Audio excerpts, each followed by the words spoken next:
All right, today we're diving into a story that starts out like a fable, talking animals, a big moral, but it ends up being this incredibly chilling real world headline.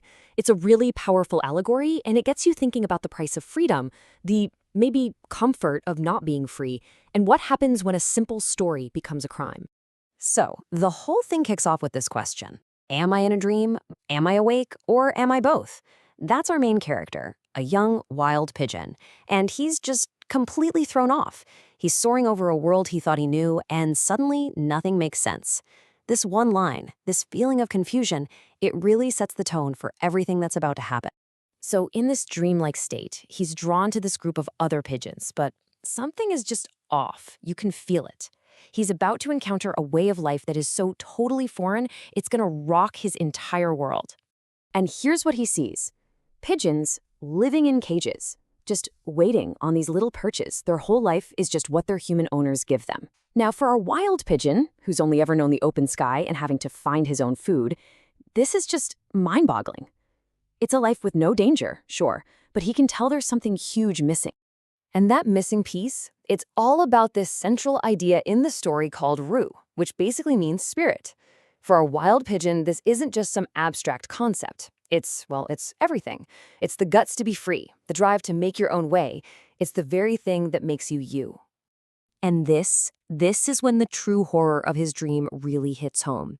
He starts talking about spirit, and one of the young domesticated pigeons just asks, "Grandpa, what is spirit? I've never heard of it."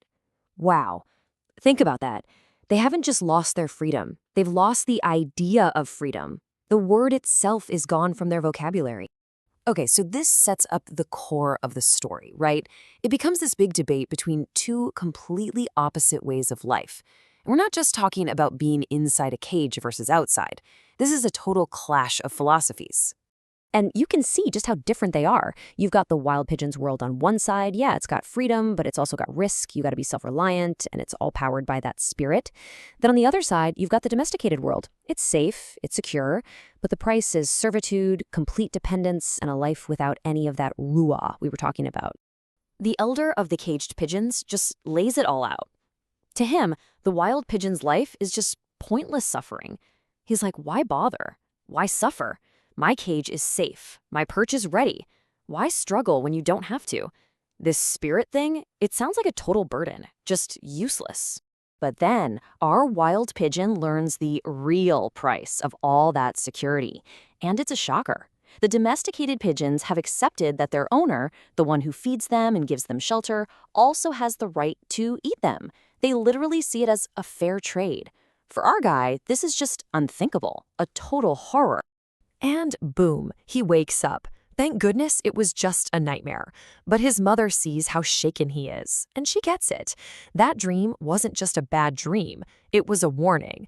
And now she realizes it's time for him to learn the truth about their family and about the real dangers they face. And what she says is just chilling. Son, you have seen the fate of your future generation. She's telling him his nightmare could become their reality if they're not careful. And to really get why they have to fight so hard for their freedom, he needs to know what happened to his father. See, his father was this incredible leader, basically the king of the wild pigeons. But one day he was out looking for food for everyone, and he got captured. Just like that, he was put in a cage. The nightmare his son just had, it was his father's reality. Now, his human captors had a plan. They didn't just want to keep him, they wanted him to breed a whole new generation of pigeons for them. But he was having none of it. He refused to be the father of a generation of slaves. And in this just unbelievable act of defiance, he bit off his own tongue. Then he refused all food, all water. He chose to die a hero, proving that even if you cage his body, you can't cage his spirit. So after hearing this, wow. The young pigeon is just filled with this incredible sense of purpose and pride. He finally understands the weight of his family's legacy. He gets what it really, truly means to be free. He's so inspired that he immediately sets off on this quest to find a safer place for his whole flock. But then, in this really tragic twist, he just lets his guard down for a second. And that's all it takes. He's caught in a trap. The nightmare is now his reality.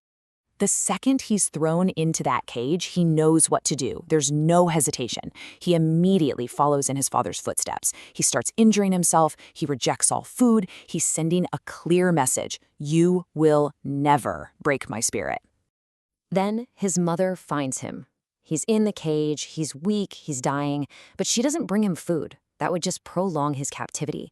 No, she brings him a gift, a poisonous berry. And she tells him, you must die like a hero, not a slave. It's not about despair, you see. It's an act of profound love and honor. And he takes it. He eats the berry. And in those last moments, he isn't sad.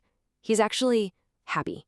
Because yeah, his body is trapped, but his spirit, his rue, is free. He's just so grateful that he gets to make this one final choice, to die on his own terms. A free pigeon. What a story, right? So powerful, so tragic.